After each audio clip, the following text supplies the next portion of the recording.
Inspired talks of Swami Vivekananda. Pranam mantra. Om Namah Sri Yatirajaya Vivekananda Suraye Sachet Sukha Swarupaya Swamine Tapaharine. Swamiji is talking on the 4th July. Just a second. And in the previous talk, we had described how love means to unite in such a way that two become one, and beyond that, that one also goes away. Only love, pure love remains. From there, the topic changes, and Swamiji is talking about the relationship between religion and spirituality. Those of you who have been into studying this subject would understand this, would know this. And whenever I get an opportunity in my writings or in my talks, I explain this relationship between spirituality, spiritual truths, and religion. That is realization and religion. There is a relation. There is a relation between realization and religion. And Swamiji explains it very beautifully. And he also uses humor as also sarcasm, as also attacks. Those of you who are truly interested in spirituality and in comparative religion, for them, this talk would be very important to put the entire subject in a few sentences. When a person goes into the depths of meditation, slowly he leaves behind everything that he had been holding on to throughout his life. This includes relationships, dogmas, doctrines, rituals, everything. And those who have been born in an organized religion, that is church, they have to go beyond church. We will explain what exactly it means. That is basically belief system. The last thing to go in such a realization is the scripture that propelled you to that state. Something like the favorite example that we use. Those who do pole vault is because of the pole that they can jump so high. But to scale the wall, to go beyond the wall, you need to give up that pole too. Sacred books, whatever your sacred book, irrespective of what that sacred book is, you need to go beyond it. Why? Now that's very interesting. Because you cannot know God. If you could know God, in that case, these things would have been extremely helpful. Books, churches, dogmas, rituals, they would have been extremely important if God could be known. But God can never be known. One can only be one with God. One cannot know God because knowing involves mind. The moment mind comes, all these things like churches and dogmas and rituals and books, all these things become as real as God. So God is only as much real as your sacred book is. That means God and the Vedas are equally important. In Islam, you know, once Islam started spreading, the main philosophy of the world was with the Islamic world. And there was a great scholar, Rahul Sankrityan, and he had made a study of comparative philosophy, and there he had shown how how wisdom, just like wealth, keeps moving from land to land. It's a very interesting observation he had made. And he said 8th century onwards, 8th, 9th century onward, Islam made great strides in the world of philosophy, and the world owes a lot. One of the discussions with those philosophers, those learned scholars, was The relationship between Allah and Quran was the relationship. And of course, fight broke out when the conclusions came. That's a different issue. But the important thing here is Vedas and say Hindu gods, that is Brahman, Parameshwar, are they one and the same thing or not? You will say, obviously, they are not same. Well, if they are not same, then the Vedas have to be discarded at some point. But can followers of other religions say boldly this without naming any scripture? Just let us ask this question. Can you give up your book at that level? No, you cannot. They won't dare. Only the Hindus have dared tell this. In the Upanishads, you come across these famous mantras. Tatra Veda, Aveda Bhavanti. The Vedas also fall away. Even Sri Ramakrishna said, the experiences here, the relations here have transcended Vedas and Vedanta. Gita. Gita also talks about that you go beyond the Vedas. That's a very interesting observation. Why? Because sacred books, rituals, churches, all these things belong to this empire of mind. Nothing is outside empire of mind other than God. And God is never same as church. God is never same as temples. God is never same as books. God is never same as rituals. No. Now, just let me caution you once again, or rather, let me draw your attention to the fact that what Swamiji is talking here is true religion, true spirituality, and a very high, extremely high level of spirituality. Normally, this kind of discussions you find only with philosophers like Spinoza and all. Spinoza is considered to be the greatest rationalist that there was in philosophy. So you find this kind of rationality only with philosophers. What is very special about Swami Vivekananda is that he is all those things rolled into one. He's a rishi. He's a spiritual master. He's a spiritual teacher. And he also talks rationally. He will never ask you to believe what he's saying. For him, religion is not about faith. Very often people talk about religion goes by faith. No, religion doesn't go by faith. This is one thing that Swamiji will be repeatedly talking throughout his works, particularly in this inspired talks. So I keep telling my friends, those whom I know, let's say if you really want to understand the intricacies of religion and philosophy, as also their relationship, it is imperative for you to study inspired talks. And it's with this purpose that we have taken up this explanation to inspired talks. In Bengali, we have already delivered Swamiji's Devbani in 109 talks. Now, when a person becomes one with God, that is the true state of realization. And very few saints can reach that level. It's, very harsh sounding statement, but it is a fact. Being one with God is near impossibility, near. And coming down from there, Sri Ramakrishna used to say that only Nitya Muktas, only those chosen by God can come back from that state.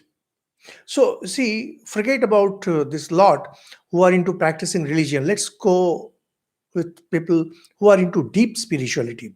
In deep spirituality, whom we call saints, they go high and they come to know God, but that God is God with form, God, the absolute as seen by mind. There is a limitation to it. And because there is a limitation to it, these people will continue to be with the mother religion. They will continue to be with their scriptures. But if you can go beyond that, things will change forever. Then he will not be bound by the norms of his mother religion. And his words will now become the basis of a new religion. That exactly is what happened with Jesus. Jesus is one very beautiful case to understand religion.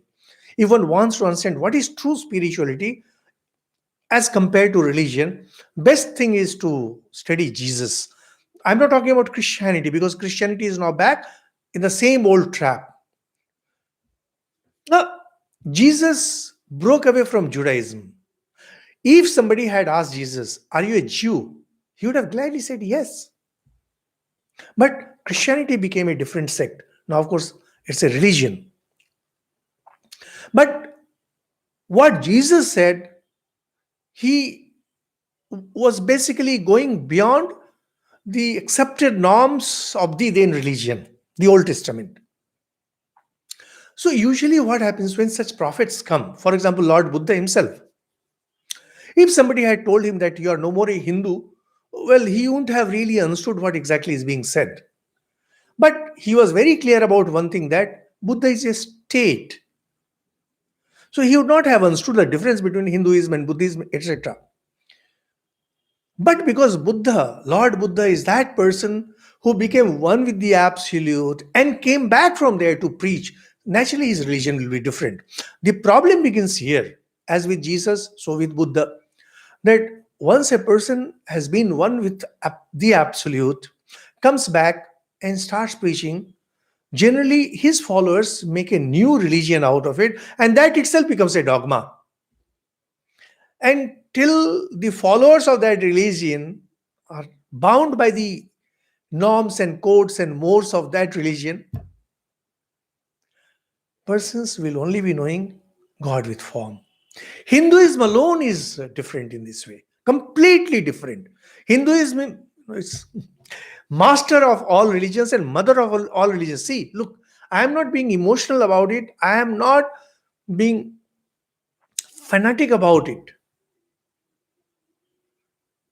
It is a fact, because things that other followers of other religions can't even dare think, Hindus boldly speak and Hindus boldly practice.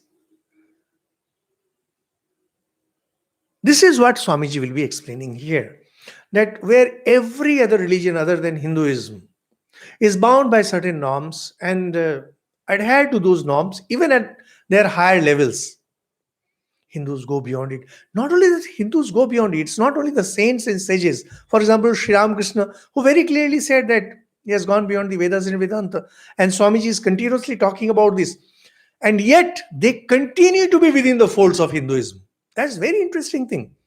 That is the specialty of Hinduism. Normally, if somebody reaches that state, it becomes a new religion, or at least a new sect, and a very powerful sect.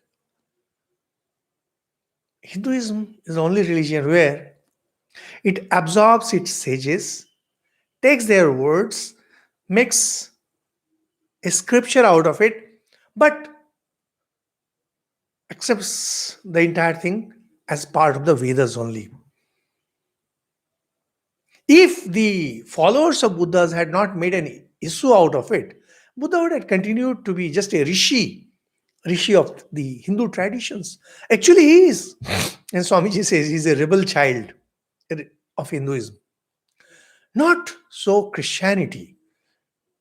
Christianity and Judaism completely separate. As far as Sri Ramakrishna is concerned, one with Hinduism. And now that is why sometimes you feel as if Sri Ramakrishna is going beyond Hinduism. But if you look at it that way, Upanishads will also appear to be going beyond Hinduism. So will appear Gita. Because every sage who has reached that stage will talk the same language. So, with this idea given, let's get into what Swamiji says. First, he will talk about these realizations. What these sages realize and how things move from that point. It's a study in comparative religion. Those of you who might have read my book, The World of Religions, you will find these explanations there.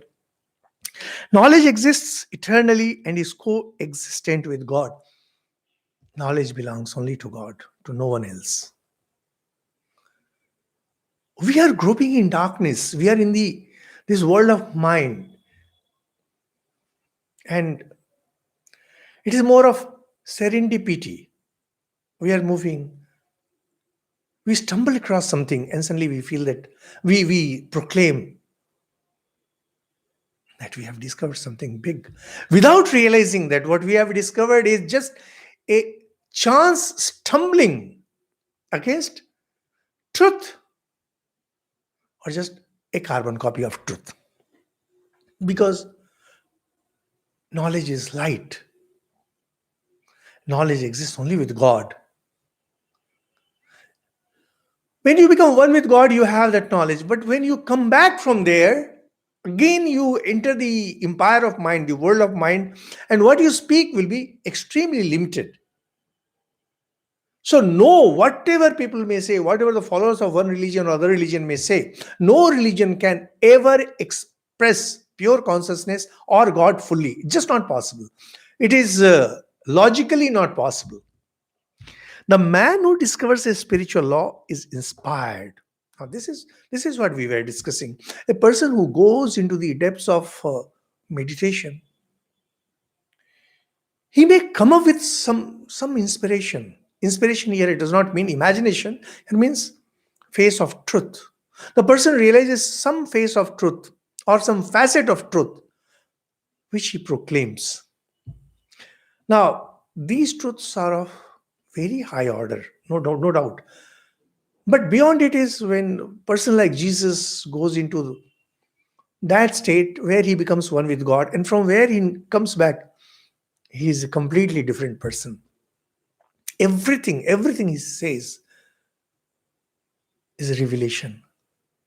These are not flashes of revelation. Everything he says, whatever Sri Ramakrishna said, is a revelation. It's not a flash of revelation. But what sage Tulsidas said, says Tulsi, he was a great saint. There are flashes of truth in it. Everything is not a Ved. So Ramcharitmanas is not Ved. But they contain spiritual gems. So that's the fundamental difference between book which has only revelations and book which has flashes of revelation. Flashes of revelation always means that the person has been stuck in the upper realms of mind, subtler realms of mind. So, and what he brings is revelation, but revelation too is eternal. By revelation here, Swamiji means spiritual truths. This is what we mentioned in the beginning, that when a person like Jesus or Lord Buddha, when they become one with God, one with the absolute, one with pure consciousness, the state of Buddha, the state of Christ,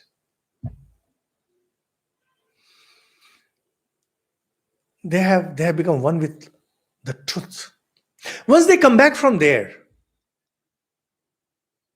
they have entered the finite world.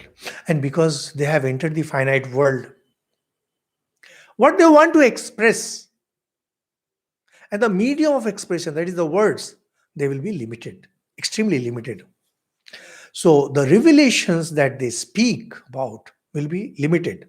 So whether it be the Vedas, whether it be the gospel of Sri Ramakrishna or the sacred books of other religions, now naturally we cannot name them because unnecessarily controversy comes.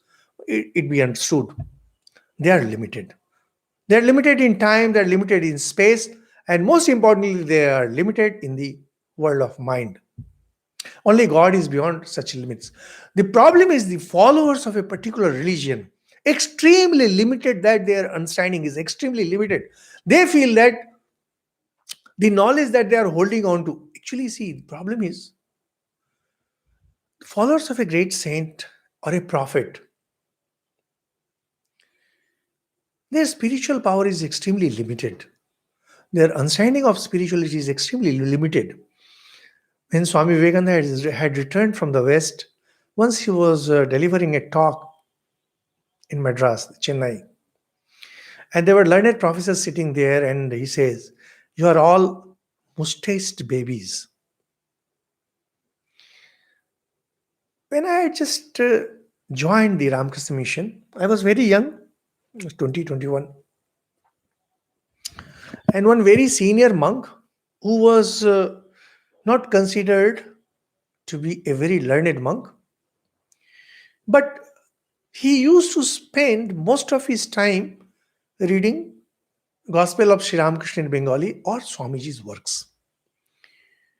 He was at Devghar, and Swami Samarpanananda, Prabir Maharaj, he recently he passed away at Jairam Bati. He's a very loving monk, not at all learned.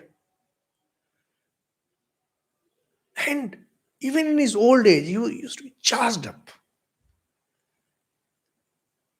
Every time he spoke some words of Swamiji, you could feel that vibrant energy, that the power emanating from him.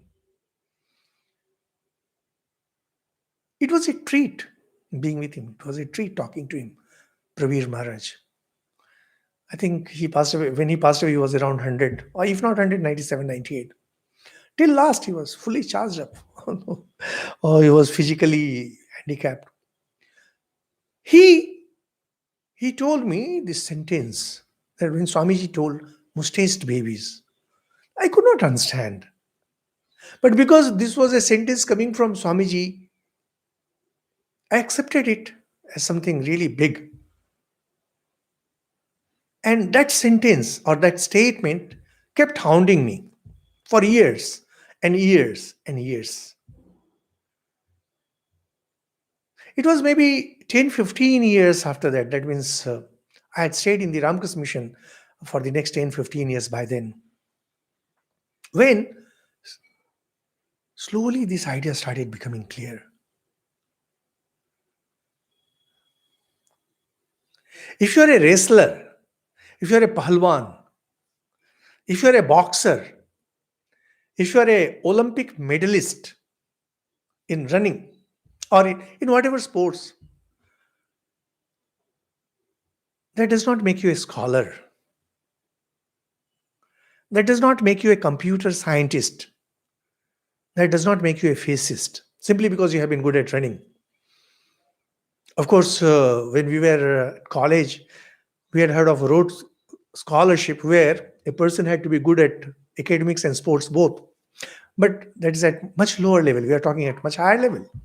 Simply because a person is a wrestler, that does not mean that he will have the wisdom of physics or wisdom of mathematics or computer sciences.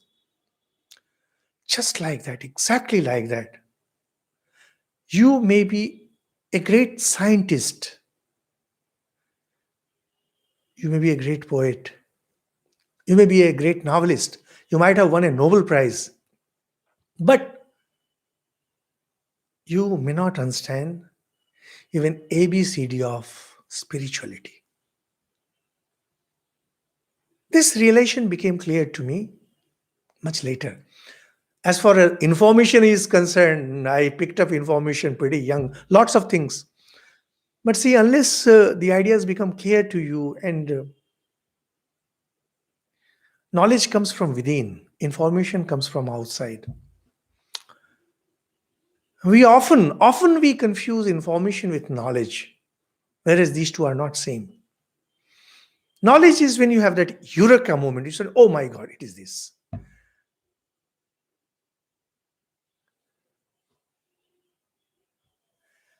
Now, when Swamiji is talking about mustached babies, suddenly it became clear, oh my God. You may be learned, even you may be learned Sanskrit scholar. You may be a scholar of the Vedas. You may be a scholar of the Upanishads. But as far as spirituality is concerned, the world of spirituality is concerned, your understanding might be a big fat zero.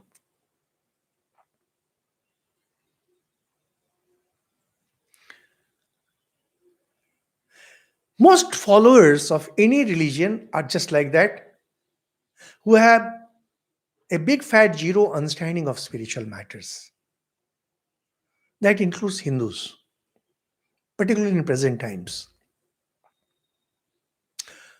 Now, because their understanding is zero and because they are adhering to some spiritual system. For example, we in India have lots of Babajis. If you go to America and Europe, there are churches, and people say that they are affiliated to that church. And ultimately, every church is some way connected with Jesus and Bible.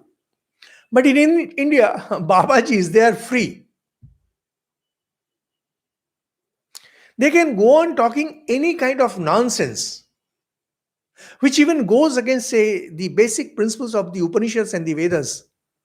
But they will have followers. And the followers, their understanding of spiritual matters being near zero, they take pride in certain glamour and certain aggressiveness. If you try telling them no, it's wrong, they become ferocious. They become fanatics about the gurus whom they follow. It's practically impossible to talk. Once I was traveling by a train, so there was an elderly couple. A wife was going to attend some Mahatma, some this thing, and husband had come to see her off. And husband, naturally seeing this robe, he knew I am a monk. And then he very politely talked about that Mahatma. He said, "Pahuche hue Mahatma hai." He's a great monk. And my instant reply was, कुछ पहुंचे रहते हैं, कुछ पहुंचा दिए जाते हैं. Some are great, some are made great, and some have greatness thrust upon them. Most of them are people who have greatness thrust upon them. Oh my God, he was surprised. He couldn't believe that I'll talk, because initially he thought that I am also going to take part. Now, same thing happens with every religion. They become blind followers of their sage or saint or prophet, and their words become the defining truth.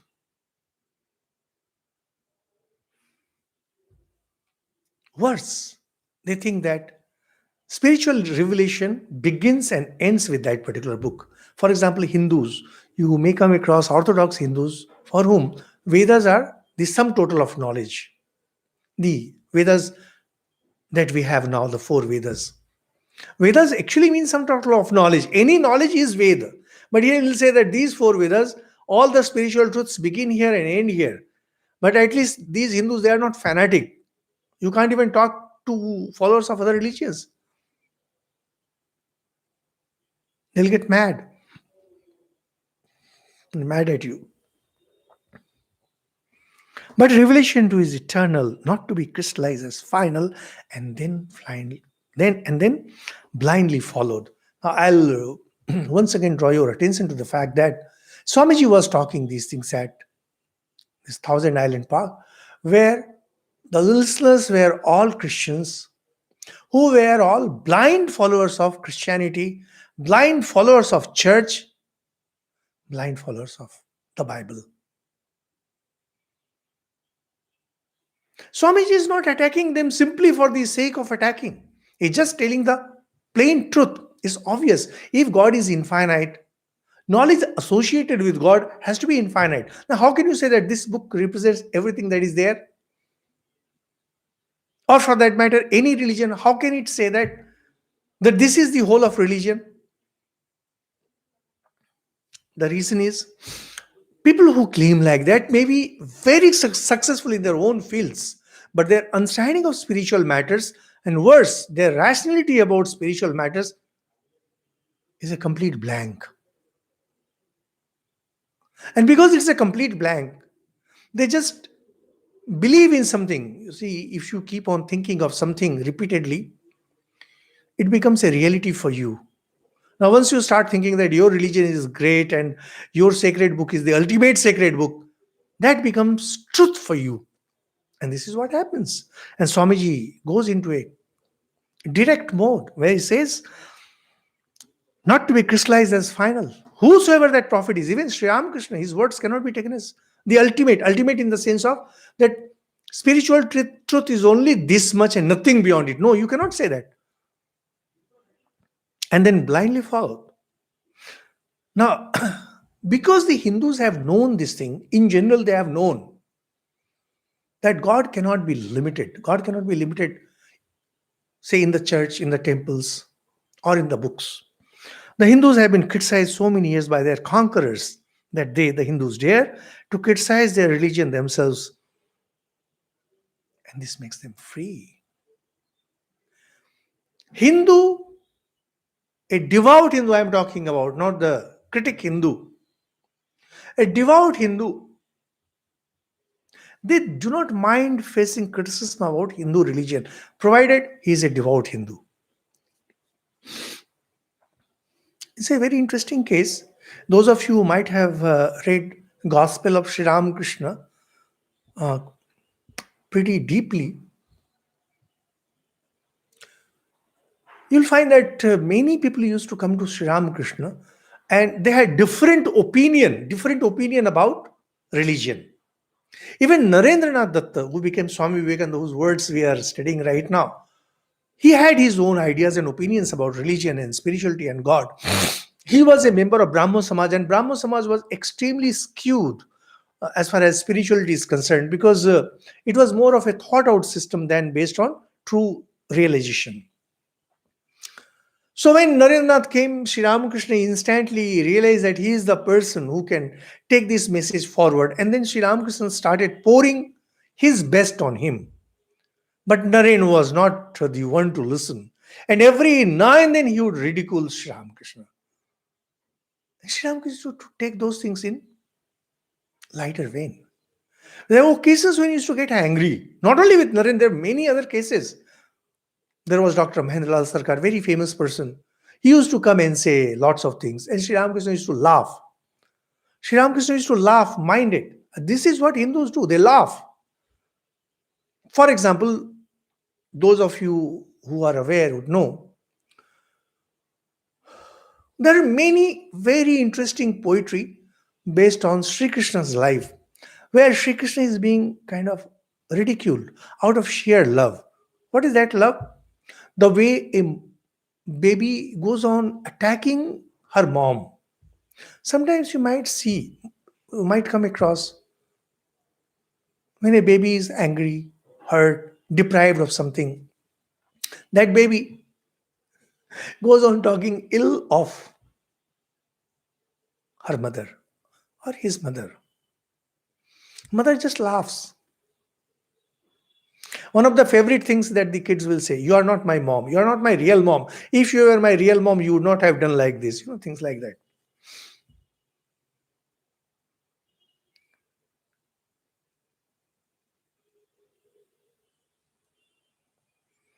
We have seen kids in villages, if they were ever punished by their moms, these kids would run, and throughout the village, he would run around telling that, "See, my mom has punished me." And our village ladies would come and try to, "Why did you punish him?" When there is a very special bond, when there is a deep bond, you take liberties. Even in books like Srimad Bhagavatam, we come across such things where we find that there is a huge description where Yashoda, who is the foster mother of Lord Krishna, ties him up for his naughtiness. Those of us who study those books, we very well know that it's Lord himself. Yashoda may not be knowing. Well, at least the way it has been described there, she was definitely not aware, not conscious of the fact that Krishna is the Lord Krishna, that he is God. But we know. And when we explain them, when we get into that commentary mode, we take such delight in describing that.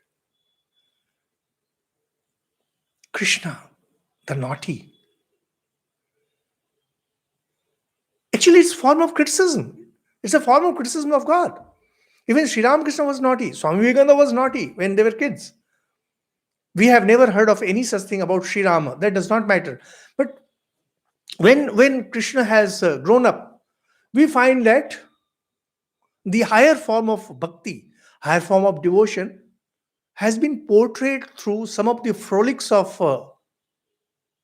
Sri Krishna. And then we find where these gopis, those female villagers, they're abusing Sri Krishna. They're complaining against him, to him. There's a playfulness about it. There is deep love about it.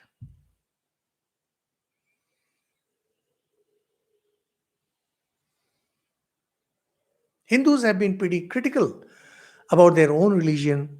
People have been quite critical about their sacred books. We have this Charvak Darshan, materialist philosophy, where they criticize the Vedas and the Brahmins and all. They do. And when you study philosophy, the first thing you study is them. And they are accepted as Hindus. It's not said that you get out of this and that you will go to the hell and that you will go for eternal damnation. No, they are not said. So when these foreign conquerors they came, they were kind of surprised that the Hindus criticized their own religion. And they started attacking us for that. Meaning is very clear over there. Even when the Christians came, they continued with the same thing. They couldn't believe that a follower of religion would talk like this. And when these foreigners came, there were certain evils in India or Hindu religion. They were kind of fetters on Hindu religion. Actually, fetters are not on religion, fetters are always on the society. So these attacks by foreign religion, they broke these fetters asunder completely. Hinduism became free. Hinduism is now free. Once again, Hinduism is now as Hinduism should be. Not shackled by the Hindu society, not shackled by these do's and don'ts and rituals. You want to follow rituals, follow. You don't want to follow, don't. But you cannot get out of this fact that God alone is truth and God has become everything. Actually, Shankaracharya did exactly the same thing. If you go through the works of Shankaracharya in detail, you will see that whatever sentences he comes across in Gita and the Upanishads or anywhere, he explains them the way that sentence is. Only thing is, every now and then he will come back to that Atman is Brahman. Brahman alone is the truth. This is Hindu religion. And this is what Swamiji stood for and what Sri Ramakrishna stood for and they stand for. Know that God alone is true. Know that you have to realize this truth. Everything else is immaterial. These thoughts were sounded in the Upanishads. These thoughts resonated through Gita and even through the Puran. In Bhagavad Puran also we find that they say that the Vedas are like chains and one has to go beyond those Vedas. The real thing is love for God. Their foreign rulers struck off their fetters without knowing it. So when the British rule was there and earlier Islamic invasion was there, they did not know it. But what they did was unknowingly, unwittingly, they struck off the fetters. Fetters put on by the Hindu society, of course taken from the religion and misinterpreted. The most religious people on earth, Swamiji says about Hinduism, the most religious people on earth, the Hindus have actually no sense of blasphemy. Blasphemy means speaking against God. Now, you don't know what God thinks or what God has said, what God wills. But you say that whatever is in their sacred book, whatever that sacred book, if you speak against that, it is blasphemy. So when Jesus was speaking things which really did not tally with the Old Testament, Jesus was declared to be blasphemous.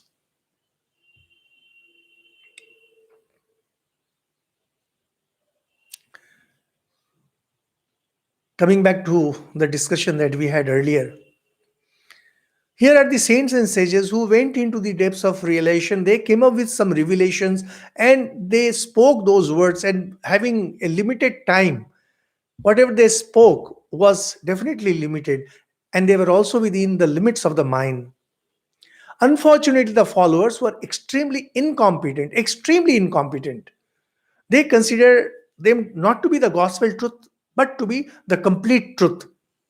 The moment you say anything which goes against it, they'll say that he is blasphemous and he must be killed.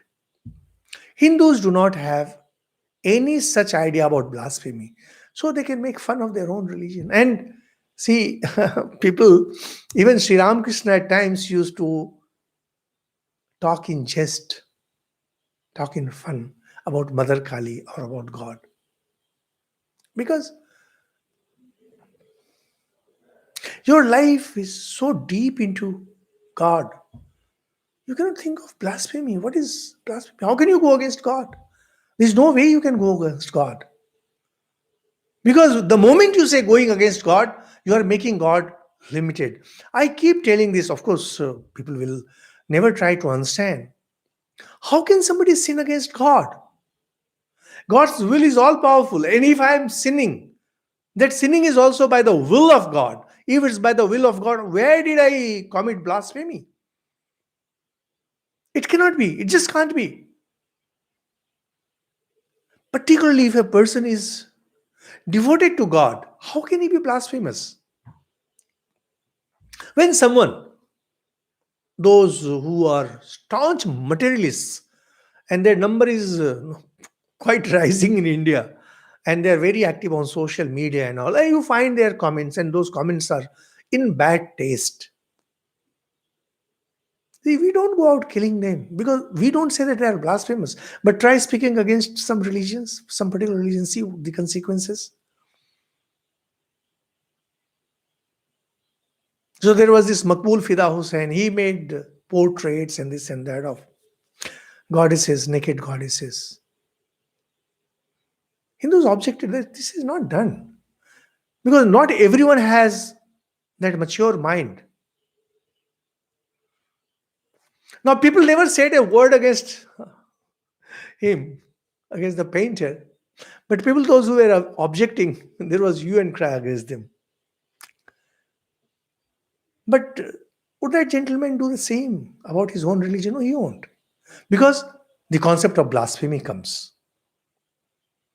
Hindus can never be sinners because you can never sin against God. In other religions, you can be born sinner. In other religions, you can be a sinner because God's words are absolutely clear. If you transgress them, you are a sinner. Not in Hinduism. So Swami says the most religious people on earth, the Hindus, have actually no sense of blasphemy. To speak of holy things in any way is to them in itself is sanctification. You find Swami Vivekananda also sometimes making fun of certain aspects of Hinduism, but he was talking of the holy things. He was also making fun of Sri Ramakrishna amongst his close ones, not in public.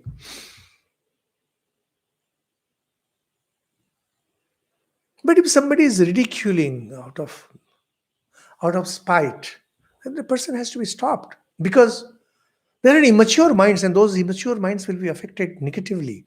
They will not be able to grow into religion. Now that we have this channel where we are having these talks regularly on Indian spiritual texts, many people, particularly in Bengali, they are writing that they had no idea about what Hindu religion is. And now that the scriptures are being discussed the way they're amazed. They're not ready to believe.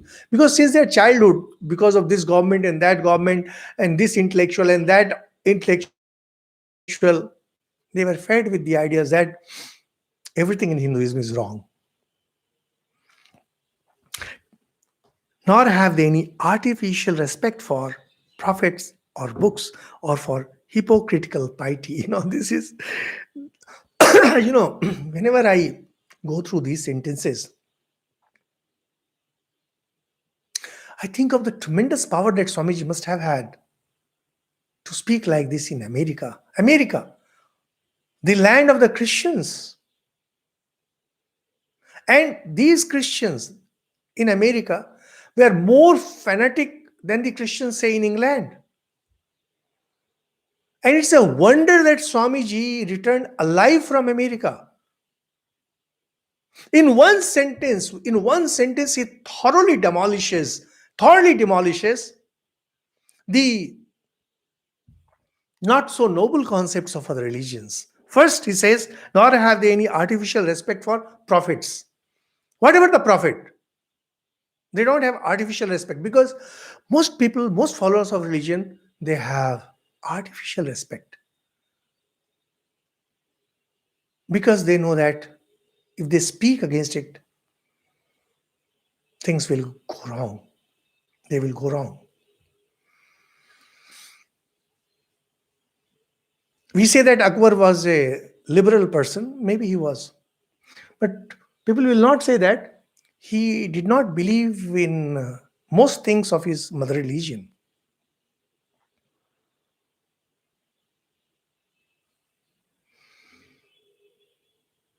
Mirza Ghalib. Mirza Ghalib used to write lots of things, and he was he was scolded many times by Maulvis. So when the British took over after 1857, so Mirza Ghalib was kind of brought as a prisoner, and he was asked, "Are you a devout Muslim?" He said, "No, I'm only half. I don't eat pork, but I drink wine." Now, speaking like this, devout, a devout follower of a religion will not speak like that. He won't dare speak. Mirza Ghalib could speak because the Mughal Empire was in doldrums. So neither there is artificial respect for prophets or for books. In India, they don't have. We Indians criticize Sri Rama maximum for killing Wali, and abandoning Sita without going into the depths why Sri Rama did. Even if a person is to be judged like this, nothing wrong with it, okay, fine. But think of the great things he did. And Sri Krishna, the way he is criticized everywhere, and maximum by these Hindus. But we don't say that they are blasphemous. We don't go on cutting off their heads. And books. Openly these Charvakas used to say, Trayi Vedasya Kartaraha Dhurta Bhanda Nishachara. Those who have written the Vedas, they are tricksters, they are hypocrites, and they are demons. Openly. Brahmins used to listen to those things and laugh.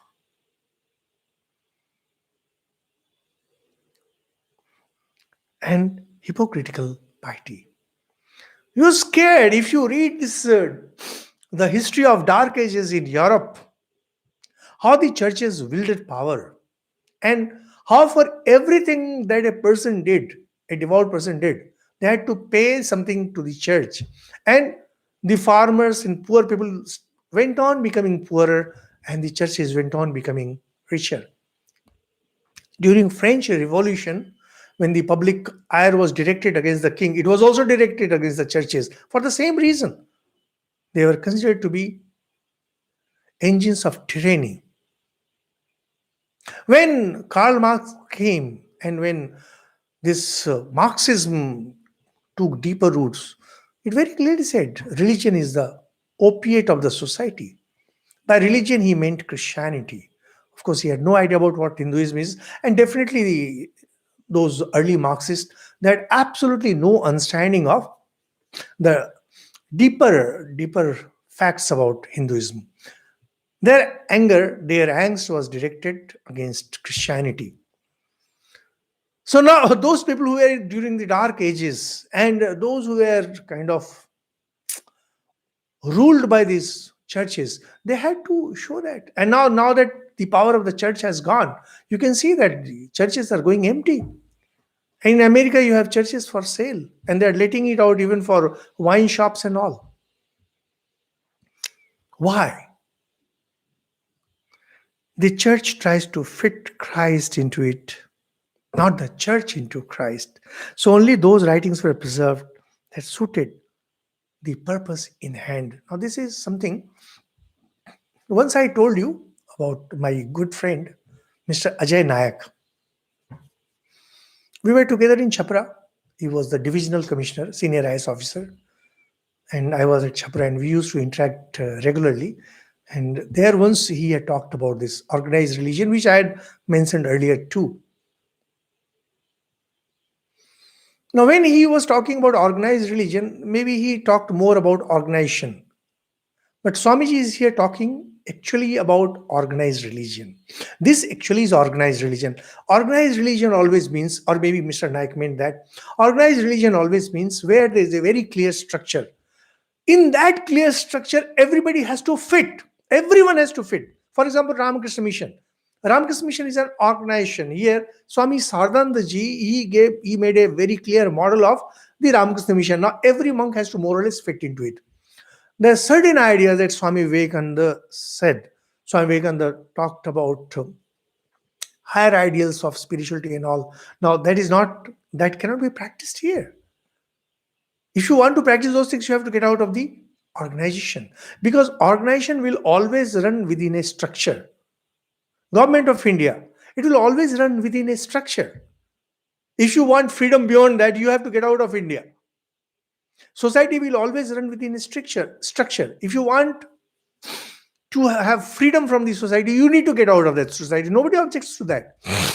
The problem with Christianity, particularly Christianity, is that church is fine enough. Bible is fine enough. You can always ask your people to fit within it. Those who do not fit can practice it outside. Unfortunate thing is that it fits even Jesus Christ within this frame. For example, to give you just a simple example, there was this book written by, I'm forgetting that name, Dan Brown, the Vinci Code. And it made such splash. In those days, I used to read books. And I read the Vinci Code. And it was such a third grade book. It's unbelievable that people can write such third grade things and people read. And it was a bestseller. And it was talk of the world. And they made a movie out of it. And then I gleefully found out that it was a flop, because that is what it deserved. Now, one thing that Da Vinci was talking about was that Jesus was married and that he had a child. Will church accept that? No. Church will be horrified. Why? Because Jesus also has to fit within the structure of the church. Bible has to fit within the structure of this church. And Jesus has to fit within that Bible and has to fit within that church. It's a horrible thing. See, Lord Buddha, we do not know much about Lord Buddha. What we know is through Jatak Katha. The stories related to his previous births. And through those previous births, Lord Buddha is given a dignified polish. So his wife has to be presented in a particular way in previous births, and his son has to be presented in a particular way, because even Lord Buddha has to fit into that system. Hinduism is unique. Hinduism doesn't care. If Lord Krishna, he frolicked with the gopis, as it's of no consequence. And if Sri Rama abandoned his wife in the interest of his people, it is of no consequence to us. Rama does not have to fit within the norms of, say, Manusmriti. And Lord Krishna doesn't have to fit within the norms of Manusmriti, which defines the Hindu code of conduct. In India, Hinduism survives, and Constitution of India, which goes beyond it, that too survives. Can you think of such things in other countries? No, you cannot. France declared itself to be a secular country, and by secular it meant that church will not meddle in the affairs of the state. In India, of course, secular means different thing. It means you have to be tolerant and respectful towards other religion. Here, the Constitution and the Vedas, Constitution and Gita go hand in hand. We have no issues with that. Everything doesn't have to fit within the norms of Manusmriti.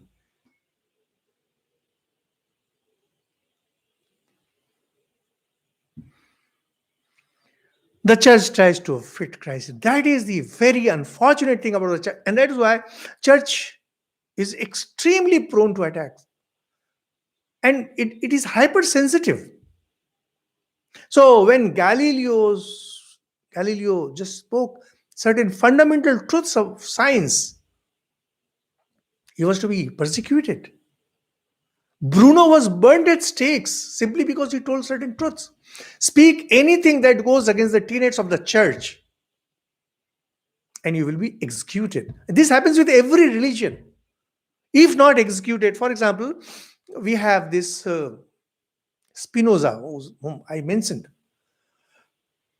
Spinoza was a Jew, and he was writing a rational explanation of Christianity. Is considered to be a great, great work, his work Ethics.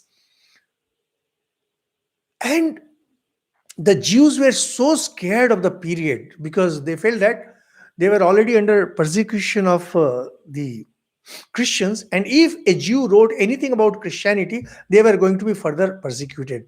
So the elders asked Spinoza to withdraw his work, and he refused. He said, "No, my work is correct." So he was called within a synagogue, and there he was condemned. And he said, "You are condemned. You are condemned in the day, you are condemned in the night, you are condemned from within." It's a long thing you'll find in any of these books. In my Carving a Sky also I have described that darkness. You have darkness everywhere. And then to symbolize the darkness, where Spinoza is filled within darkness and without darkness, they extinguished light one by one. And ultimately there was complete darkness, and the elders of the Jewish society, they left one by one. Spinoza forever was now an outcast in Jewish religion. And see, he is considered to be the greatest rationalist that we have. Why? Church will not permit you to go outside their bounds. But worse is, even Christ has to fit there. So if Christ, supposing Christ had married, for we Hindus, does it make any difference? Christ will continue to be Jesus for us. Supposing he had a baby. Now here, important term is supposing. Does it matter with us? Not at all. You are making an issue out of it. And because you are making an issue out of it, you are becoming sensitive and you are becoming prone to attack. And somebody touches you, just gives you a pinprick and you explode. Problem is not with others. Problem is with you. And this is what Swamiji is pointing out. And I genuinely wish that the leaders of these other religions, they read such things and try to understand what Swamiji is telling. That will make their own religions vibrant. They think that Hinduism is a dead religion. They think that Hinduism is a fossilized religion. No, we are the vibrant religion. And that is why, in spite of all the external attacks and all the internal attacks, we continue to thrive the way they were. We don't convert. And yet, see, we have 100 crore of population, 100 crore Hindus. Thus, the books are not to be depended upon, and book worship is the worst kind of idolatry to bind our feet. I think we will have to stop because this point requires elaboration. That book worship is the worst kind of idolatry. It's a direct attack on Abrahamic religions. So it needs explanation. Thank you so much for listening. Thank you, sir.